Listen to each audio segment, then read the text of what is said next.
Respected sir, I have 4 questions. First You one can is, Brother, please, hard to believe. please mention your name and one question at a time. Shijil.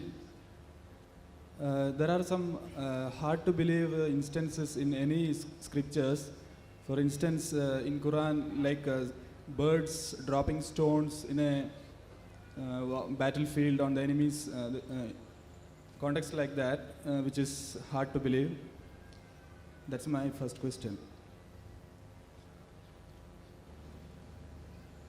There's a question, there's certain thing mentioned in the Quran like birds dropping stones, talking about Surah Fil, chapter number 105. There are many things, for example, Quran says about Shaqqul Qamar, Prophet Muhammad Sallallahu Alaihi Wasallam split the moon into 2, Musa Alayhi Salam split the sea into 2. These are difficult things, yes. These are known as miracles. Miracles are those things which a human mind cannot conceive how it happened. For us human being, to make the moon into 2 is not possible.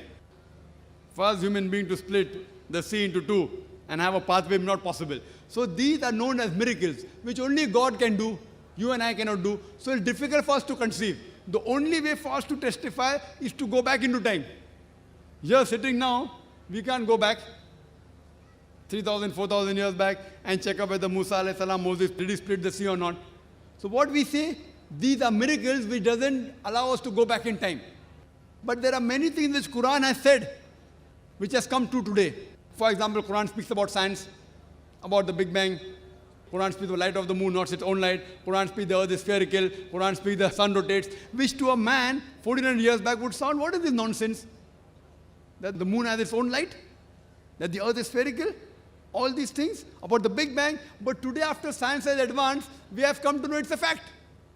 But to know what happened in the past, we can't go back in time. So what my logic says, whatever the Quran has mentioned, certain things we can check up now.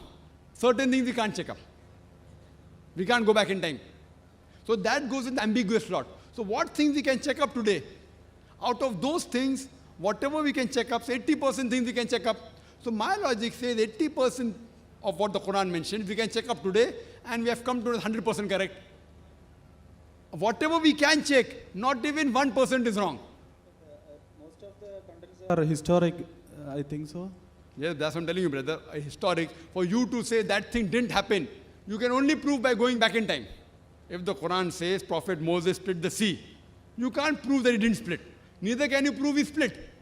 But we can't go back in time. Can we go back 3,000, 4,000 years back? Can we go? We can't. So what we say logically, this may have happened, may not have happened.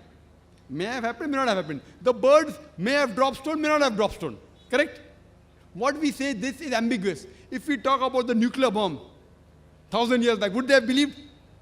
Would they have believed? They would have said this is nonsense, right or wrong? But today you and I believe or not? Because science is advanced. Similarly, there's nuclear bomb, there's atom bomb. So birds dropping stones, what's the problem? It is so easy. Nuclear bomb is more difficult. So here we realize we cannot go back in time. So what my logic says, whatever we can testify today, whatever we can analyze today, out of that, 100% has been proved to be correct. 20% we can't analyze, we cannot go back. We can't go in future. We cannot prove scientifically whether there's heaven or hell.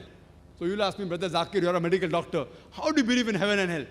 I said that goes in the 20% ambiguous slot. So my logic says when 80%, what we can check today of the Quran, has been 100% to be correct.